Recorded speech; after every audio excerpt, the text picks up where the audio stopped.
안녕하세요. 직장 유튜버 오렌지입니다. 시장은 상승하는데 나만 수익이 안 나는 이유 시작하겠습니다. 시장은 오르는데 나는 수익이 안 나고 시장이 떨어질 때 내가 가진 종목이 더 떨어지시는 분들은 이 영상을 꼭 보시고 문제점을 찾으시길 바랍니다.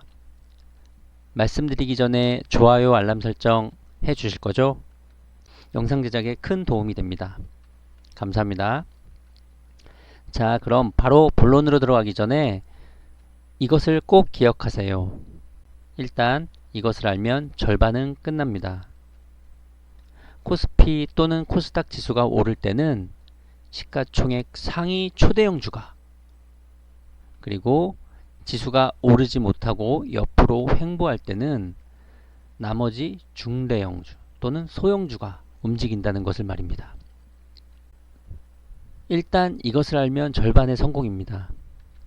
주식은 확률입니다. 100%는 없다는 거 알고 계시죠? 자, 그럼 실전 확인에 들어가 보겠습니다. 아래는 삼성전자 차트고요. 위에는 코스피 차트입니다.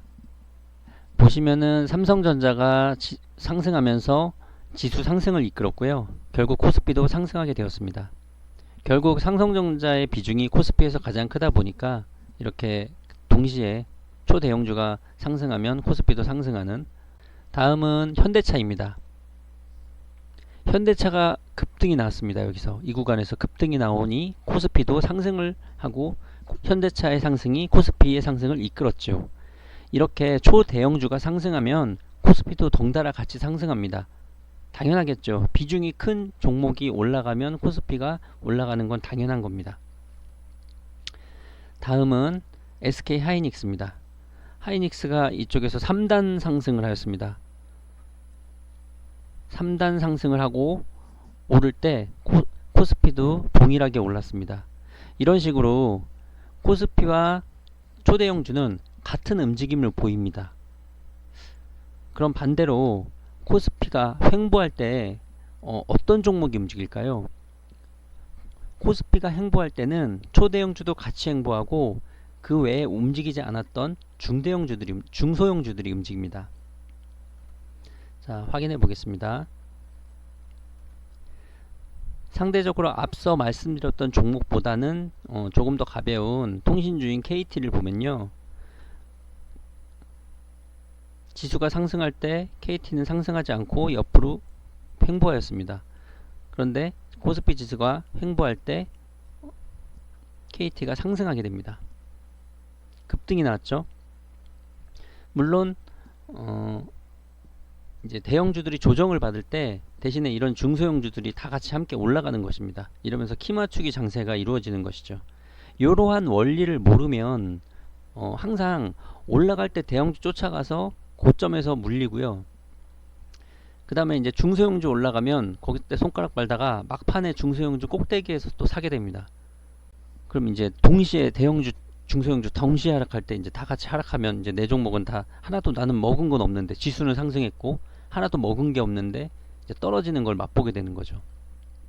그래서 이런 메커니즘을 모르면 계속 이 순환매 장세를 잘 이해하지 못하면 계속 물리고 지수는 오르는데 나는 수익이 안 나고 심지어는 손실까지 발생하는 그런 일이 생기는 겁니다. 그래서 이런 흐름을 제대로 이해를 하셔야지. 물론 요거는 단기 매매자들을 기준으로 했을 때 얘기하는 것이고요. 장기 투자자들, 가치 투자자 하시는 분들은 사실 이런 것도 필요가 없겠죠. 어차피 조정이 오든 상승을 하든 계속 들고 있을 거니까 그런 분들 말고 이제 단기적인 트레이딩을 하는 경우에를 말씀드리는 겁니다. 다음은 현대건설이고요.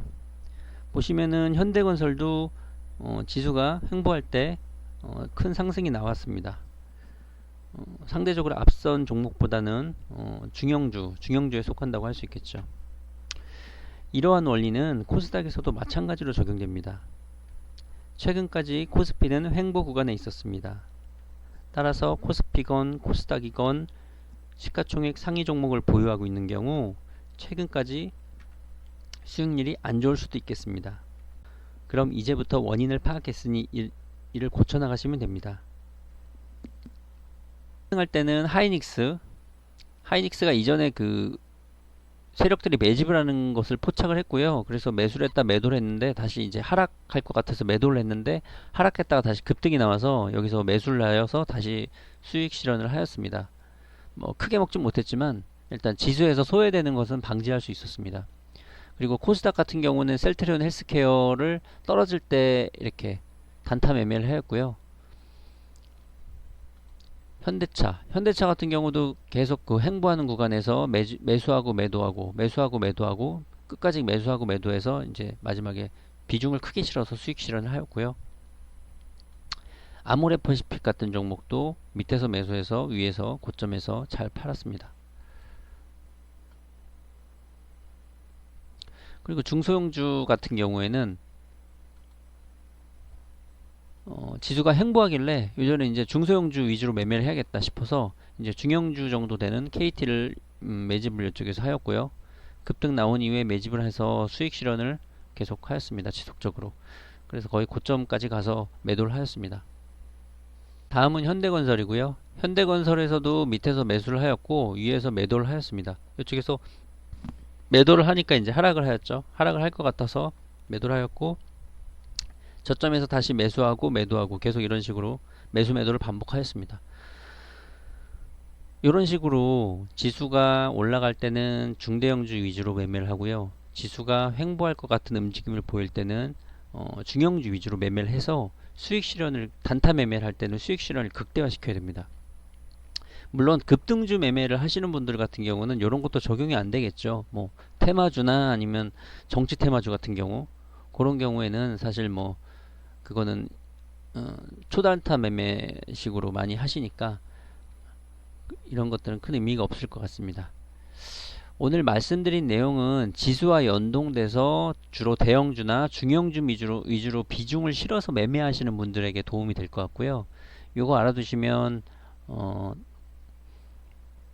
나중에 매매하실 때 많은 도움이 될 것 같습니다. 그리고 한 가지 더 말씀드리면 다음 시간에는